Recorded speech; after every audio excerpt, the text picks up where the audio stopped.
Kentuckiana Lodge, catching up with Carter Dalgety. Firstly, hello and welcome. G'day, Paul. How's it all going? Yeah, very good, really. The sun's out. It's a little bit windy, but that's Canterbury for you, so I'm just looking forward to the next few weeks. A little bit windy is an understatement. It is messing with our hair, or one of us' hair, and you do have a fair mop of it. Just quickly, this property, it's amazing. It's mind-blowing. I mean, it's a credit to the whole family. I know it's mum and dad's property, but there's no way known it's just one person's upkeep. This place is just sensational. Yeah, we're pretty lucky here. It's 80 acres, and your dad, he's a very clean freak sort of guy, I'd say. He's always mowing or spraying or doing fences, so yeah, it does take a lot of upkeep, but when it looks good, you feel good, and I think the horses feel good too. It has a very, very feel good about it, and very relaxed, like all the horses are done and that here. How many horses you guys train?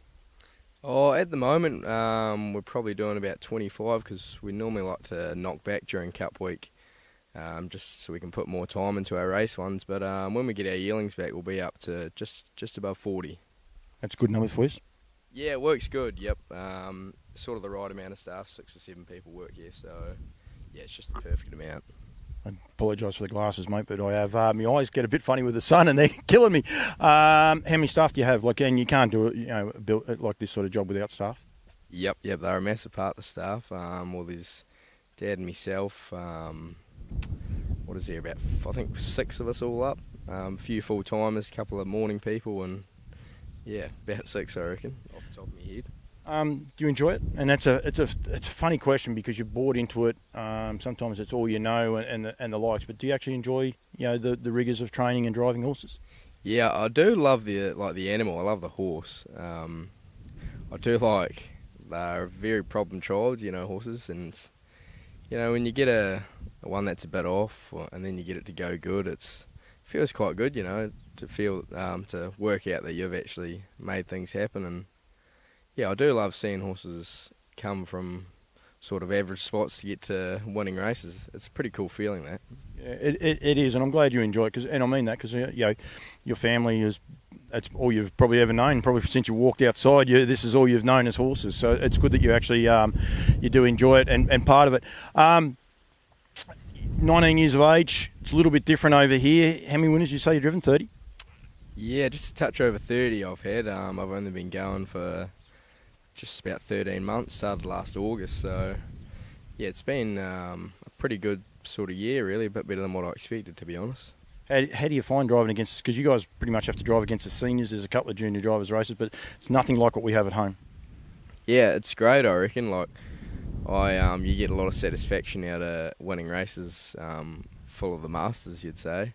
So yeah, and it's good because they definitely don't take it easy on you. It's quite savage, which is good, and that's where you learn the most, I find. You're in a little bit of a unique situation too, because Dad doesn't drive, so all of a sudden you're this young bloke coming along. Dad's always had nice horses for as long as I can remember, so you'd be a little bit of a threat, but they probably want to stay sweet with you. You sort of got a few things going both ways, if you like. Yeah, I do feel that and see that a bit, but yeah, I just got to sort of keep rolling and. Yeah, you got to be friends with everyone, so that's what I like to be doing. So hopefully everyone's good with me. I think they are. I think you've been very, very well received. Don't stress over that too much. What are your ambitions, mate, as far as a driver? And I've asked you this question before. We've done an interview before, but I know you're very, very keen on the American racing and things like that. Is that something that's on the radar, or what is on the radar? For you just want to stay here and just cut a name here for a start, or? Yeah, I reckon initially, while I'm still young, I'll stay in New Zealand for a little bit longer. I think you got to build up a bit of a name for yourself in your home place first. So I'll try and do that, and it'd be nice to hopefully have a go of winning a junior premiership. Would be nice in the next couple of years, and then I can either venture over to Australia or have a look in America, just have a look at the horses, and it doesn't have to be driving over there. I'll see how I've got to go here first. Sarah O'Reilly, she used to work here. She's the current junior, so it can be done. Yeah, she's a gun, Sarah. She's won the junior premiership the last 3 years, I reckon. So and she's going to win it again this year. So to have her here was brilliant. So yeah, hopefully when she finishes her years, I can try and fill the boots. Probably give you a little bit too because she's a female, so it's a little bit harder. But she would have been able to, I suppose, point out a few things that you juniors have up against you. Yeah, that's right. Like, she does a lot of travelling, and she does deserve it all because she goes down south and up north and a lot of travelling around Canterbury. So, yeah, for a young girl, she's doing big things. She is indeed.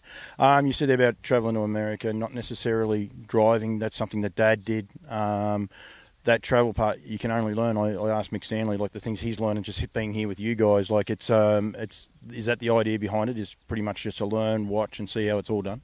It is pretty much, yeah. Dad he went at a young age to America, so he was there for a few years through Canada and that, and I'll look to do the same. I might go for a look next year and the year after for a wee time frame, but it's just so good now with so many Kiwis and Australians over there.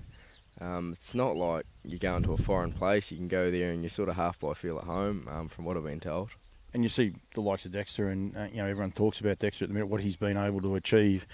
I think it'd be a bit foolish to think that you could go over there, anyone could go over there and achieve what he's doing, but it would be great just to go over there and, I suppose, ride on his coattails in a way, just follow him around and see how it is done at the top league. Oh, for sure, yeah. Like, he's just an absolute freak of nature. He's probably once in a generation driver, so if you could go around and spend a bit of time with him and go to his tracks and everything, that would be pretty unreal, I reckon. Do you do anything outside of the sport before we get on the Krug? Do you, like, I know you're actually you're a pretty smart kid, but do you do something else outside of the sport just to chill out? Yeah, well, I do still play me rugby, which I love, rugby union. Aussies probably don't know what it is, but it's the big one here in New Zealand, and just finishing off my university, so yeah, that's pretty much it, really. You any good at the union? I don't like to give myself raps, but I'm going all right. You're allowed to. It's okay. No one watches this show anyway, so you can give yourself a bigger rap as you like. Oh, yeah, I've had a wee bit of luck in the last few years. It's been good. Is it something you'll continue to do for the next few years? Most likely, off the next couple of years anyway, but I'll just have to weigh up if I've got a risk in an injury, it'll pull up the driving, so I'll have to weigh that up, see where things really go, but it's good money in that rugby, so, and I do enjoy it, so I'll wait and see. That's got to be a curveball for a young man. Like, you obviously, harness racing's family part.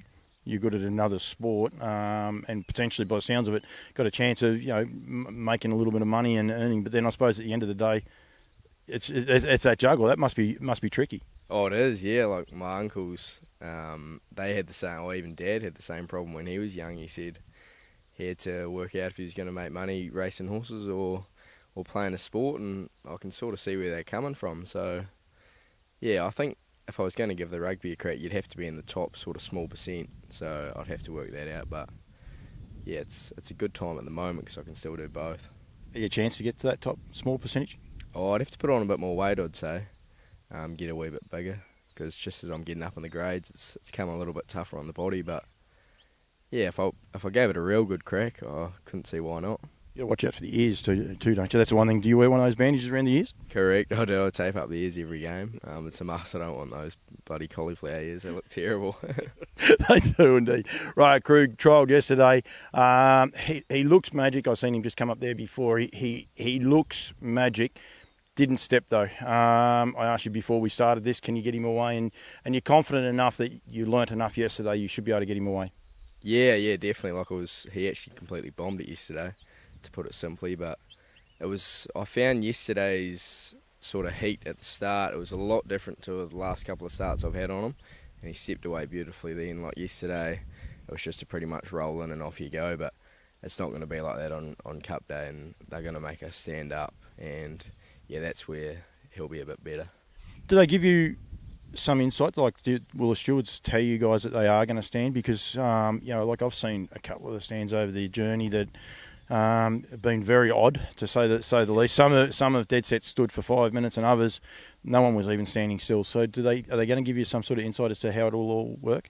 Yeah, they should do. Like, I'll go and talk to the starter before the race during the day and just say how he's going to do it.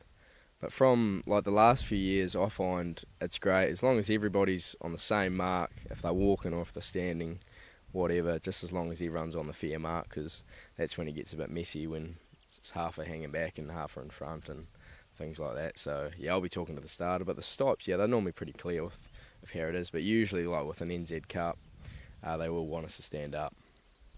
Confidence level in the race, how do you think how is he going, you think? I think ability-wise, he's right there. He's been very lightly raced this campaign, but yeah, I really do think the best version of Krug, he's right up with him. Like when you look at horses like BD Joe, he's been winning all the lead-ups, and Krug was beating him at 3. So if we can just get him, really where we want him, the ability's not my concern. It's just, as you say, getting away and getting in the right position. So if we do somehow get that luck, yeah, he's gonna open a few eyes, I hope. It's interesting. I wasn't sure someone was walking past and caught your attention. It's an interesting cup field. It does on paper seem so even.